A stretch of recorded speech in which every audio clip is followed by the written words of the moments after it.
Welcome to Cracking Conflict, a 15-episode series on the Fearlessly Human podcast. I'm Kavita Khanna, a leadership and culture strategist, coming to you from Aotearoa, New Zealand. And I'm Dr. Vicki Dalton, a clinical and forensic psychologist tuning in from Indianapolis in the US of A.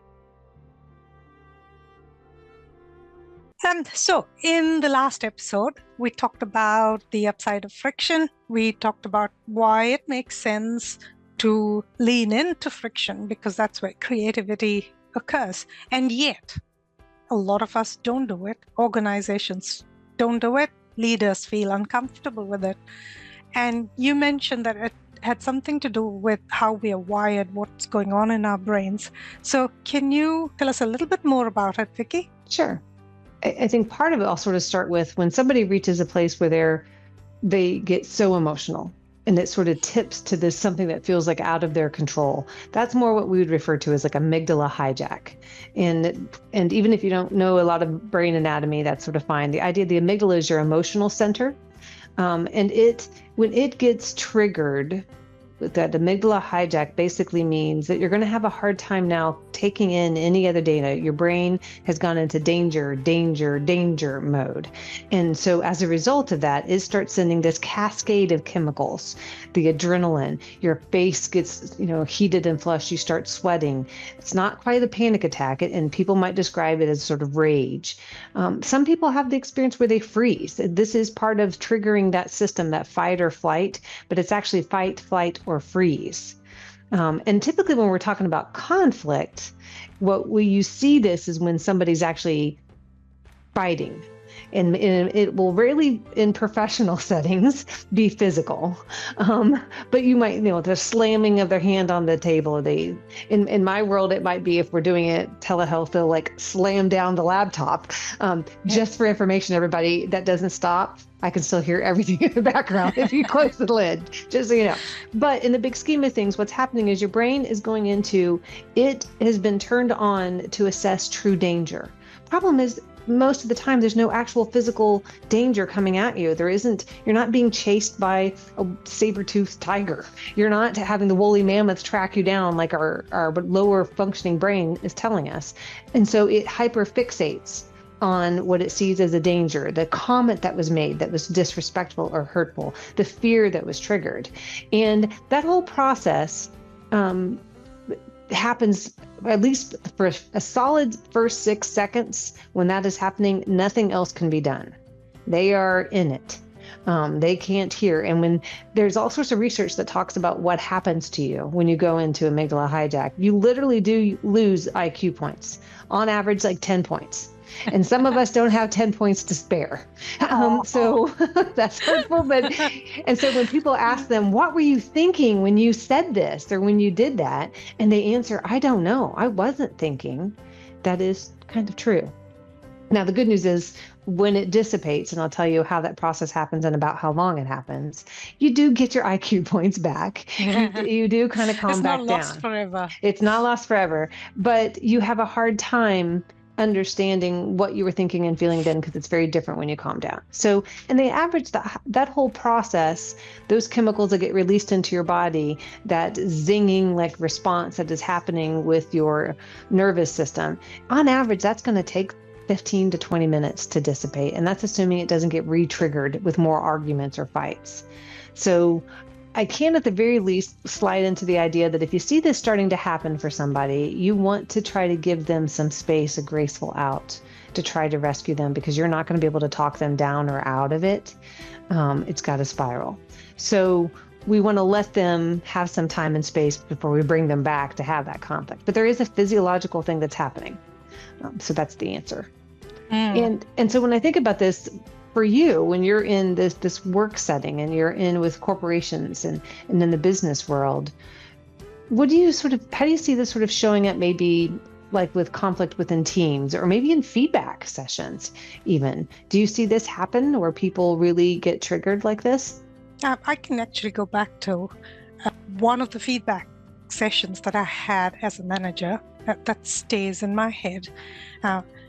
And I'm being vulnerable here, but this was a very difficult conversation and it was with a senior person, so someone who was far more experienced than me, but was reporting to me. And a little bit about me is one of my values is hardwired to respect elders. And so in my mind, here I was going to have to give some very difficult feedback to this person. And I was sitting there sweating buckets because I had imagined all sorts of possibilities. So that was one thing you can picture in your mind. We walk into the room. She is already incensed because she's possibly in the same state of mind as I was, imagining things. And we had a conversation. And I can tell you we're okay now, but honestly, neither of us remembers what we said. And we came out of it kind of, okay, we've done it, and went away to our days. So one of the things that I definitely have noticed is we talk a lot about miscommunication or better communication skills, but in a state of what you called amygdala hijack, that's the first thing. You're not hearing, cannot take in what the other person's saying, even though you may be nodding your head. So feedback sessions, not that effective. The other thing is, if you're not hearing and if you're not curious, and if you can't open up your mind, there's going to be no learning happening, and that happens in teams.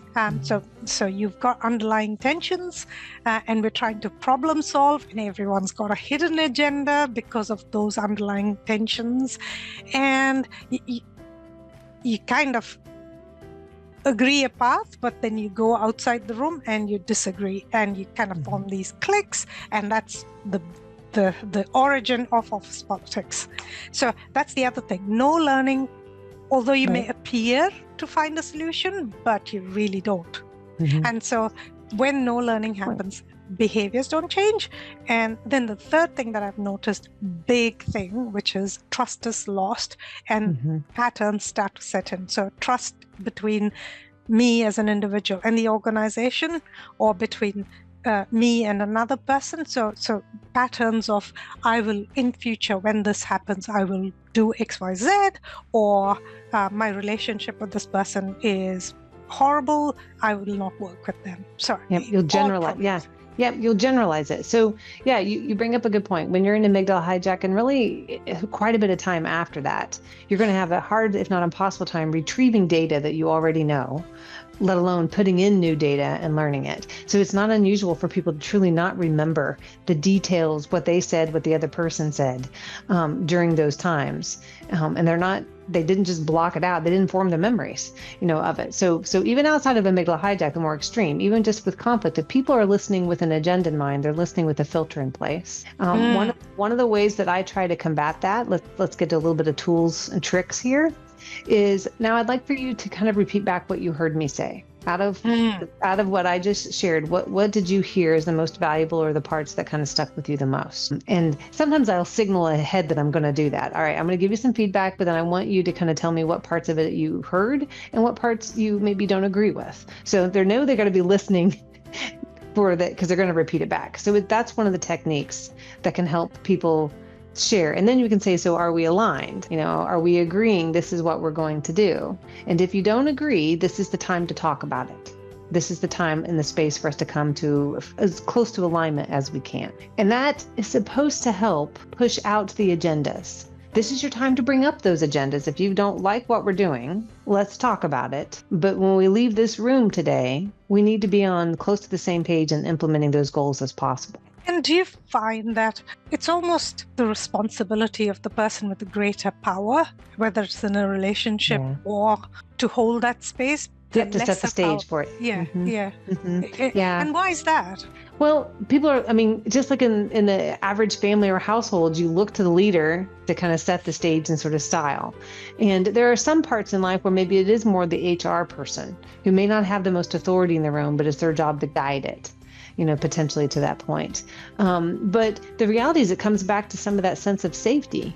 If the leadership doesn't set it up so that it's okay to have conflict and disagree as long as we're respectful, right? Because that helps. Remember we talked about this perhaps in the past. It's not new for you guys. There are 3 pillars to any kind of a healthy relationship, and that is 100% true for a work organization as much as it's true for a marriage. And they are communication, because without it you can't build anything else, and you can't repair, trust and respect.